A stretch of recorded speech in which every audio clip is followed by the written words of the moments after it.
Let's bring you the latest report from Russian-Ukrainian fight. The Ukrainian officials say the Russian-held city of Energodar, home to Europe's largest nuclear power plant, has come under attack.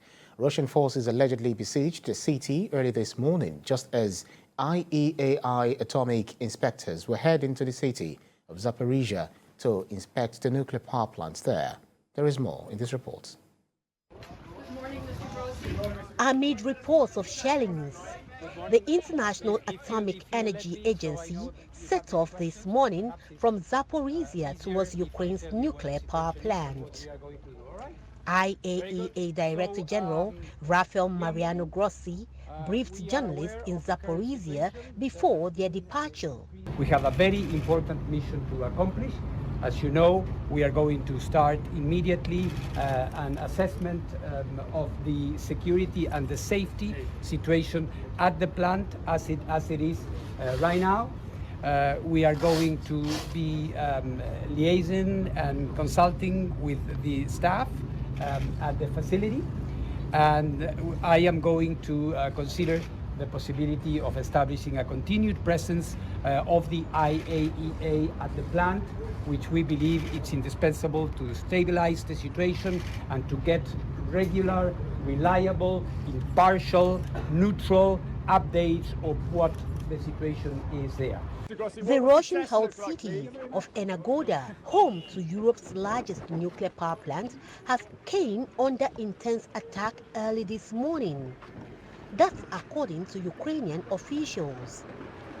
The Ukrainian operator of the Zaporizhzhia nuclear plant, Energoatom, made the situation known. There have been allegedly constant mortar attacks on the city since 5 a.m. Ukrainian time, and civilian targets have been hit.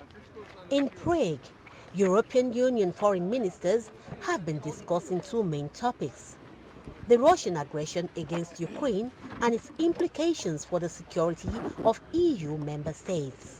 The ministers have also been looking at the EU's relations with Africa. Joseph Borrell Fontelles, who is the High Representative of the Union for Foreign Affairs and Security Policy, as well as Vice President of the European Commission, says the EU ministers have seen a substantial increase on border crossing from Russia into neighboring states, and this has become a security risk for these states. We have seen a substantial increase on border crossing from Russia in the neighboring states. And this has become a security risk for these neighboring states. And in addition to that, we have seen many Russians traveling for leisure and shopping as if no war was raging in Ukraine. Member States considered that we are not business as usual. It cannot be business as usual.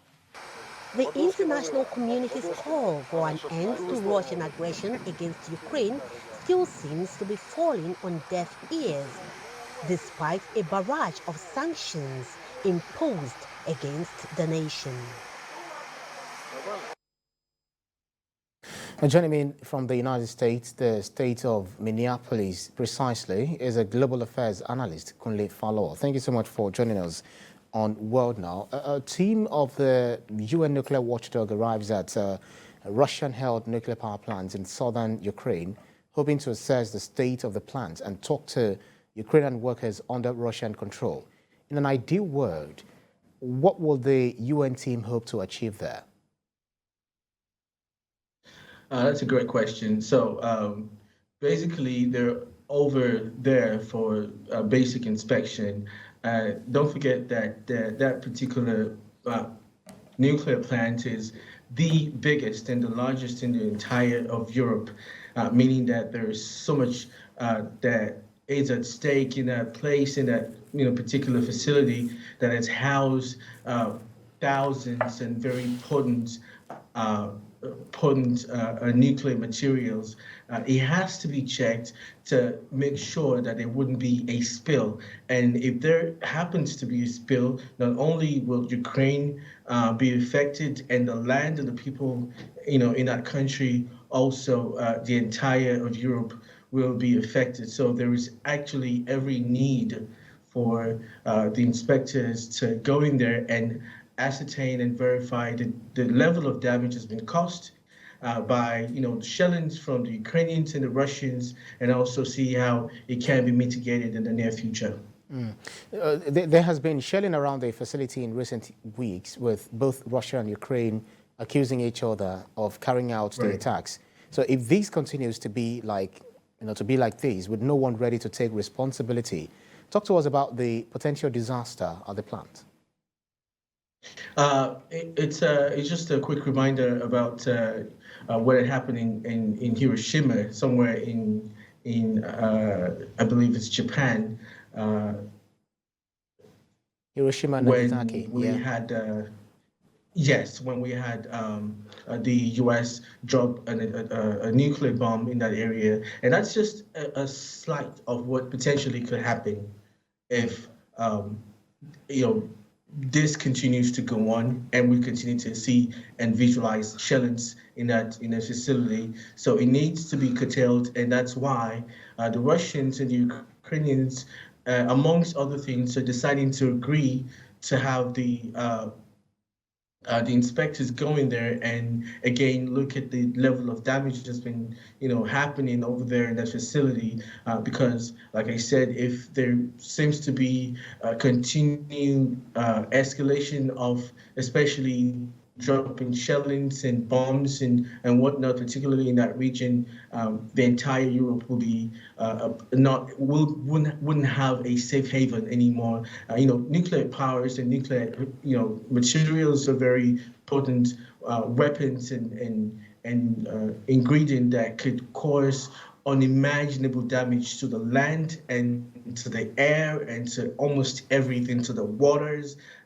It affects everything, so it needs to be seriously looked into. Well, Russia's foreign minister, Sergei Lavrov, recently said that Moscow expected that the United Nations nuclear inspectors to produce an unbiased report on the state of the Zaporizhzhia power plant. So looking at the Tom and Jerry game of pointing accusing fingers to each other, would Moscow admit a report that doesn't go in their favor?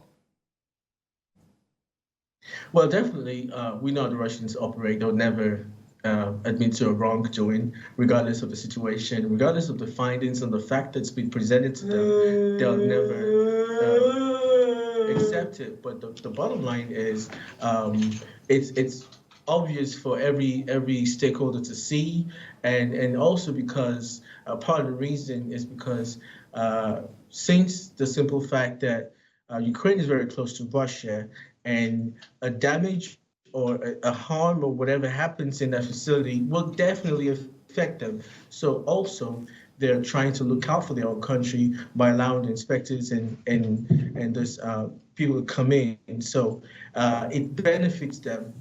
And every other cautionary measure that needs to be taken, they will have to take it also, because when that plant becomes a toxic place for anyone, Russians and the entire Russian population will also be affected by it. Amazing. But so it's not yet clear how much time they will be able to spend at the plant, and we still don't know how much access they'll be given. What do you think? Well, as it is, this is the first day. It's ongoing.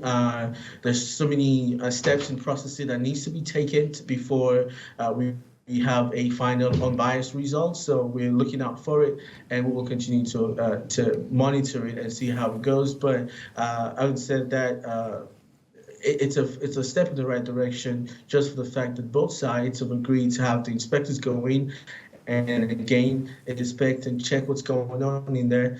So yes, we'll be looking out for it, and hopefully the findings will be binding on both parties. Absolutely. Global Affairs Analyst Kunle Falowo, thank you so much for your time. Thank you. Pleasure. Thank you.